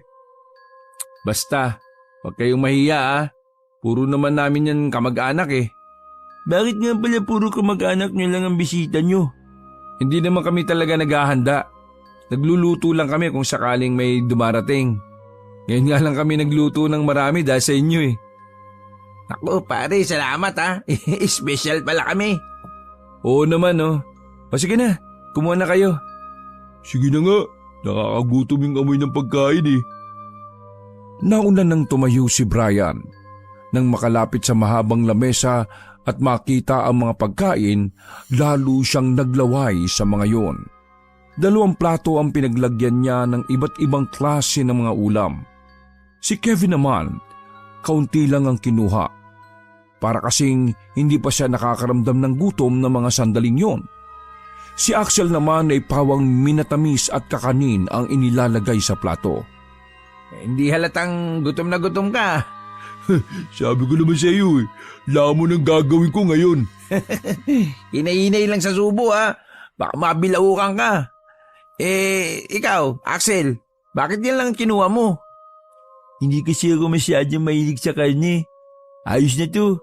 Mabigat din naman sa tiyan to eh. Ang sarap ng ulam. Sobrang linamnam. Sino kaya nagluto ng mga to? Di malamang yung mga magulang at tiyuhin ni Rex. Pwede kaya magbalot tayo? Balutin mo ako ng luwanan tayong pagmamahal. Ganun ba yun? Kasi para makatikim naman ng mga kasama ko sa bahay. Pwede naman siguro. Ikaw talaga pakanta-kanta ka pa eh. Habang kumakain nga ay panay ang kwentuhan nila. Muli pang bumalik si Brian sa mesa para kumuhang muli ng panibagong pagkain. Grabe si Brian. Parang wala niyang bukas yung pagkain. Minsan lang naman eh. Ayan na natin siyang magpakabusog ngayon. Ay, teka lang ah. Punta lang ako sa banyo. Tumangulang si Axel sa kanya. Sa gilid ng bahay nagdaan si Kevin. Malapit na siya sa banyo nang matigilan nito. Narinig niya kasi ang pagtatalo ni Rex at ng ama nito. Hindi pumapayag ang kaibigan sa gustong mangyari ng ama. Ngunit sa huli, pumayag na rin. Tungkol sa kanila ang pinagtatalunan ng mga ito. Nabanggit kasi ang mga pangalan nila. Hindi lang niya maunawaan kung para saan. Bumalik na lang ulit si Kevin sa mesa nila. Hindi kaya ayaw ng ama nila na pinapunta kami rito ni Rex? Naiiling na lang niyang tanong sa sarili. Nagtaka naman si Axel nang bumalik kaagad siya. Ang bilis niyo naman. Ay, hindi na ako tumuloy eh. May tao pa sa loob. O paano? Kain pa kayo, minsan lang to. Sige lang. Napansin naman ni Axel ang malalim na buntong hininga ni Kevin at pagtanaw nito sa malayo. Matapos kumain ng marami, nagpaalam si Brian na magpapahinga lang sandali sa silid nila. Baka hindi ka matunawan yan kung higa ka kagad. Hindi naman ako higa eh. Gusto ko lang muna sa silid magpahinga. Naiwan naman silang dalawa sa mesa. Kakaunti na lang din ang mga bisita ng mga sandaling yon. Noon lang napansin ni Kevin ang kakaibang sulyap sa kanila nang dumaraan. Para bang mayroong ipinapaywatig sa kanila ang mga titig nila. Bakit? Kanina ko pa kasi napapansin na para kang balisa. Ano ba nangyari? Paano? Kanina kasi narinig ko yung pagtatalo ng mag-amay. Si Rex at saka yung tatay niya. Si Rex at ang tatay niya? Tungkol naman saan yung pinagtatalunan nila? Di ako sigurado eh. Pero nabanggit ang mga pangalan natin eh. Naisip ko na lang na baka hindi talaga tayo welcome dito. Pero okay naman yung pagharap nila sa atin ah. Oo nga. Hindi naman ako sigurado eh. Baka iba lang yung pinagtatalunan nila. Baka nabanggit lang yung pangalan natin dahil nahiya silang marinig yung pagtatalo nila. Kailan pala tayo uwi? Sabi ni Rex bukas na lang daw na umaga. Panggabi pa naman ang pasok natin sa trabaho eh. O sige, para kasing gusto ko na umuwi. Oh, bakit? Kanina ko pa kasi napapansin ng kakaibang tingin sa atin ng mga dumaraan. Hindi lang yun, pati yung mga bisita kakaiba din yung tingin sa atin. Pailalim nila tayo kung tingnan eh. Napansin mo rin pala yun? Baka hindi lang sila sanay na makakita ng dayo at tsaka gwapong katulad ko. Ewan ko lang din. Nakakaya rin naman na matapos tayong mainit na tanggapin ni Rex sa bahay nila pag-iisipan pa natin sila ng hindi maganda, di ba? Sa bagay nga.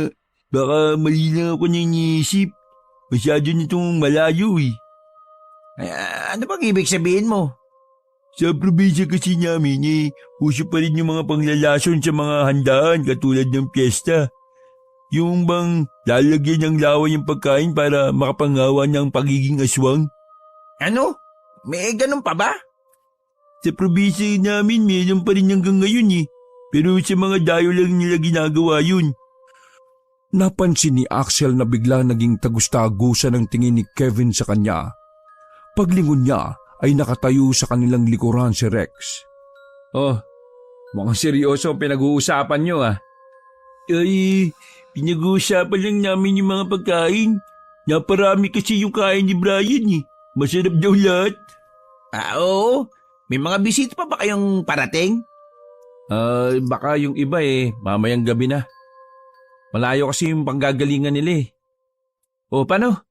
Mayo ko muna kayo Basta, kain lang kayo ng kain dyan. Nang makalayo si Rex, noon lang pinakawala ni Axel ang paghinga. Narinig kaya niya yung mga sinabi ko kanina? Sa tingin ko, hindi naman. Ituloy mo nga yung sinasabi mo kanina. Totoo ba yun? Hindi ko alam kung uso rin ba yun dito Lalo tuloy na bagkabag si Kevin. Naalala na naman niya tuloy ang narinig na pagtatalo ng mag-ama. Titingnan ko lang kung ano yung ginagawa ni Brian. Baka mamaya niya yung passion niya sa dami niyang kinain yun. O sige, dito muna ako. Nang makalis si Axel, lumapit si Kevin sa mahabang lamesa. Kukuha sana siya ng minatamis ng mapasulyap sa mga ulam. Aalisin na sana niya ang paningin roon nang may mapansin. Lumapit siya roon. Pinakatinitigan niya ang bagay na nakapukaw sa pansin niya. Hindi siya maaring magkamali. Tumingin muna siya sa paligid. Nang walang nakatingin sa kanya, sa nanginginig na kamay ay mabilis niyang dinampot ang hiwa ng isang karne sa ulam na yon. Agad siyang nagtungo sa may banyo. Pinakatitigan niya ang hiwa ng daliri ng tao. Karne ng tao yung pinapakain sa amin? Hindi na napigilan pa ni Kevin ang ilabas sa mga kinain. Nangihina na napasandal na lang siya sa pader ng banyo. Habang tagaktak ang pawis sa noo. Nang mahimasmasan, pumuslit siya sa kabilang bahay kung saan niluto ang mga pagkain para sa piyesta. Mabuti na lang ay walang tao sa pinakakusina ng bahay ng tiyuhin ni Rex. Naroon ang mga naglalakihang mga kaldero na pinaglutuan ng mga ulam. Mayroon ding malaking batya na natatakpan ng dahon ng saging. Una niyang nilapitan dahil sa mga bangaw na nagpapaikot-ikot sa paligid nito at ang malansang amoy na nagmumula rito. Nang tanggalin niya ang nakatakip na dahon, ganoon na lang din ang gimbal niya. Mga putol na paa at kamay! Pinilit ni Kevin na kumalma. Nilapitan rin niya ang mga kaldero. Napapikit na lamang siya sa mga nakita. Walang duda na puro karne ng tao ang handa sa piyesta. Bago pa siya mahuli, nagmamadali na siyang bumalik sa silid nila. Bakas ang takot sa kanyang muka. Nagtataka naman si Axel sa kanyang itsura. Anong nangyari sa'yo? Hindi ka maniniwala sa mga natuklasan ko. Ano ba niya tuklasan mo? Puro karne ng tao yung pinakain sa atin. Karne ng tao ang handa nila. Ipinakita pa ni Kevin ang putol na daliri na nakuha niya sa ulam kanina. Nagimbal naman si Axel sa pagkakatitig doon. May isa pa tayong problema. Ano yun? Kanina pa masamang pangaramdam ni Brian Dinadaing niya yung pagsakit ng tiyan. Sumusukan na rin si kanina. Alam mo ba, may kasamang buhay na uod yung isinukan niya kanina. Tapos, hinimatay na siya.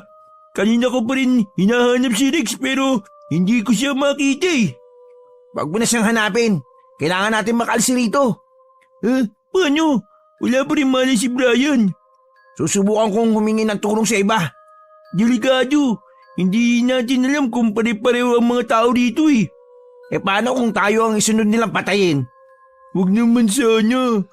Yung una pa lang na inibita tayo ni Rex, masama na ang kutob ko eh. Hindi ko naman magawa kayong iwan, kaya sumama niya din ako. Masama ang kutob mo. Bakit? May duda ka na ba kay Rex noon pa? Wala naman. Nagtataka lang kasi ako kung bakit inimbita niya tayo. Samantalang may naging alitan sila ni Brian eh. Nakita ko yung matinding galit niya noon. Napaya siyang papatay ng tao. Dahil sa ginawa ni Brian sa kanya. Teka. Hindi ko yata alam na nagkaroon sila ng alitan ni Brian. Kailan nangyari yun? Nasa bakasyon ka nang nangyari yun eh. Nahuli ni Rex yung girlfriend niya na kasama si Brian. Umamin yung dalawa sa nagawa nilang mali. Isang linggo matapos yun, hindi na nakita yung babae. Kahit si Brian hindi alam kung saan nagpunta yung babae. Tapos parang walang nangyari na nakipag-ayos niyon si Rex kay Brian. Gusto niyang gumante. Pero bakit kailangan niyang idamay tayo? Hindi ko alam. Uy, teka, may paparating. Biglang bumukas ang pinto ng kanilang silid. Ang nakangiting si Rex ang bumungad sa may pinto. Oh, bakit kayo nandito? Kanina ko pa kayo hinahanap eh. Si Brian kasi, sinamaan ng pakiramdam. Sumakit ng tiyan eh. Sabi ko nga baka napasobra yung kain kanina. Ayaw ba naman magpaawat? Kala mo mauubusan. Ganun ba?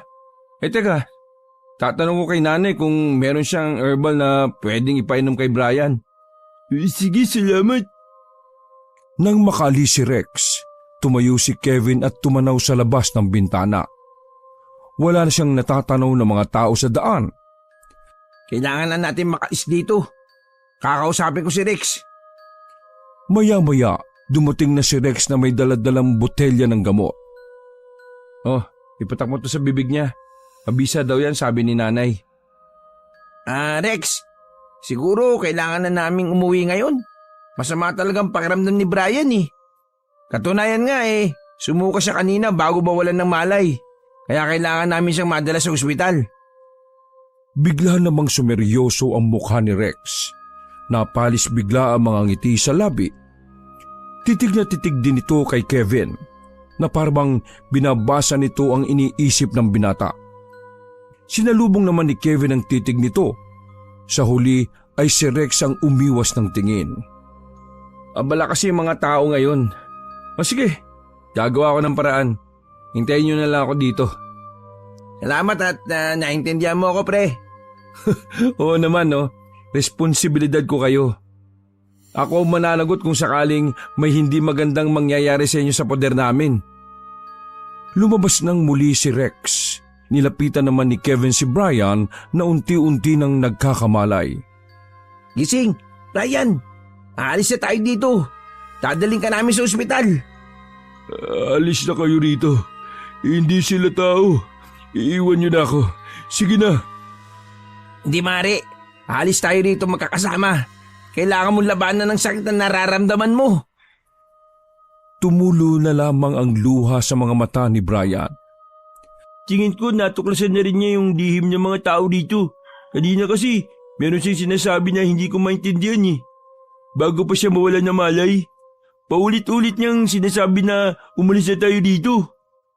Baka nung umalis siya sa mesa natin baka katulad ko na narinig din niya yung pag-uusap ng pamilya nila Rex. Kinuwento na rin ni Kevin yung narinig niyang usapan noon nang nasa labas na siya ng banyo. Sigurado na ako, tayo yung pinag-uusapan nila. Alis niya tayo habang may liwanag. Balak na sana nilang tumakas, ngunit nagsuka na naman si Brian. Nangihina na rin ito. Isinandal ni Kevin ang kaibigan sa pader. Lakasan mo lang loob mo, pre. Ayaw bang makita yung pamilya mo? Gusto.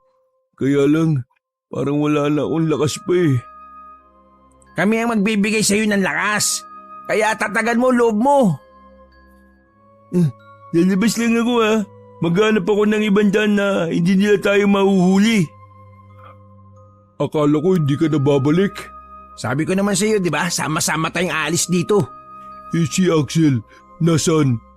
Hindi ko siya makita kahit saan eh. Pero natitiyak kong hindi pa siya nahuhuli.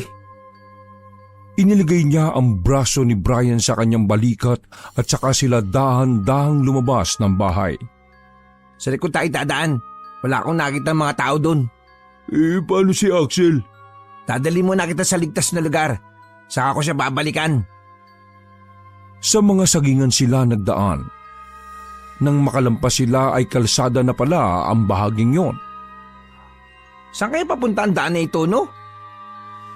Papunta sa kaligtasan. Ikaw talaga, nagagawa mo pang magbiro ah. Alam mo, tama ka. Makakaligtas na tayo. Ang pag-asa na nararamdaman nila ay unti-unting naglaho nang marinig nila ang galit na boses ni Rex.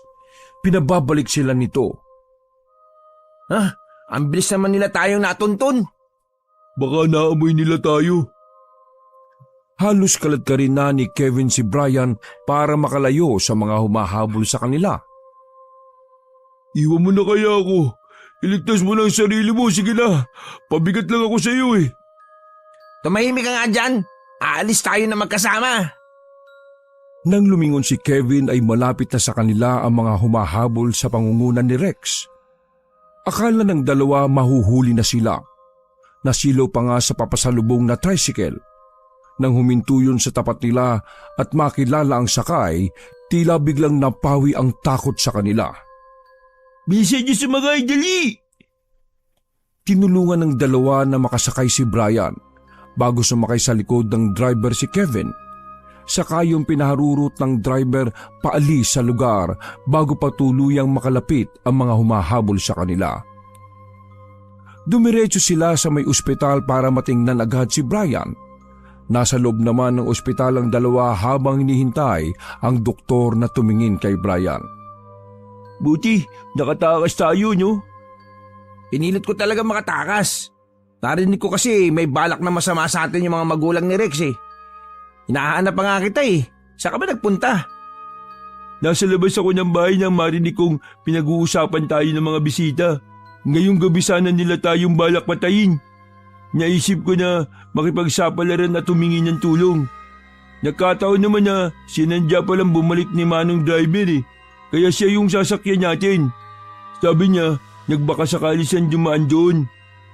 Kung tatakas daw kasi tayo, hindi kayo dadaan sa harap. Mabuti na lang, inabot namin kayo. Salamat ah. Hindi mo kami iniwan. Sabi mo nga, sama-sama tayong aalis sa lugar nito eh. Sabi ni Manong driver na lugar daw yun ng mga bagong yanggaw. Minsan, hinahawaan lang nila ang mga biktima para maging katulad nila. Sa kaso natin, mukhang gusto nila tayong kainin dahil sa galit ni Rex kay Brian. Hindi ko to makakalimutan. Parang ayoko na tuloy mamiesta eh. Natigil ang kanilang pag-uusap nang lumabas ang doktor na tumitingin kay Brian. Sabi nito, okay na ang kalagayan ng kanilang kaibigan. Maaari na raw nilang iuwi ito bukas. Sana, totoong mabuti ng kalagayan ni Brian. Narinig mo naman ang sinabi ng doktor, di ba? Okay na nga raw si Brian. Hindi mo kasi naintindihan eh. Ang alin? Malungkot na tumitig sa kanya si Axel. Hindi na nila nakita pa sa trabaho si Rex. Wala na rin silang naging balita pa rito. Kahit sa inuupahan nito ay hindi na rin nagpakita pa. Noon lang din naunuan ni Kevin ang ibig sabihin noon ni Axel tungkol sa kalagayan ni Brian. Simula nang ma-ospital ito, hindi pa rin nakakapasok. Dinalaw nila ang kaibigan sa bahay nito. Doon nila nakita ang kalunos-lunos nitong kalagayan. Parang butot balat na lang. Puno ng sugat ang buong katawan. Dumudugo ang mga daliri sa kamay at paa dahil ginagawa nitong pagkutkot. Sabi ng pamilya nito, nahuli daw nilang kinakain ni Brian ang mga alagang manok. Ilang albularyo na raw ang tumingin rito at iisa lang ang sinabi, Wala na raw lunas ang sakit nito. Nanlulumong umalis ang dalawa. Baka maging tulad din tayo ni Brian. Kaya nga, magpapatingin din ako sa albularyo eh. Gagaling ka pa kung sakaling mahawa ka man. O ano, huwag ka mag-alala ha. May kakilala akong magaling na manggagamot eh. Eh di ba, kumain ka rin ng pagkain sa fiesta? Oo, pero kung napansin mo, iniwasan ko yung kumain ng karne. O sige, magpapatingin na rin ako para makasiguro. Ganun na nga ang ginawa ng magkaibigan. Mabuti na lang magaling ang albularyo na kakilala ni Axel. Nailabas nila ang laso na nasa katawan nila. Nang umayos na ang kanilang kalagayan, nagplano muli silang dalawin si Brian, ngunit isang masamang balita ang nakarating sa kanila. Patay na raw ang kanilang kaibigan. Napatay di umano ito ng kapitbahay. Nang tangkay numanong kainin ni Brian ang sanggol na anak ng kanilang kapitbahay. Nabaril ito at hindi na umabot ng buhay. Labis na nalungkot at nagluksa ang magkaibigan sa nangyari kay Brian.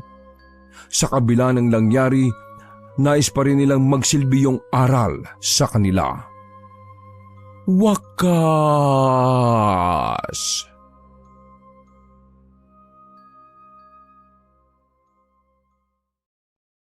Ako ang inyong Lolo Pael at ito ang aking kwento.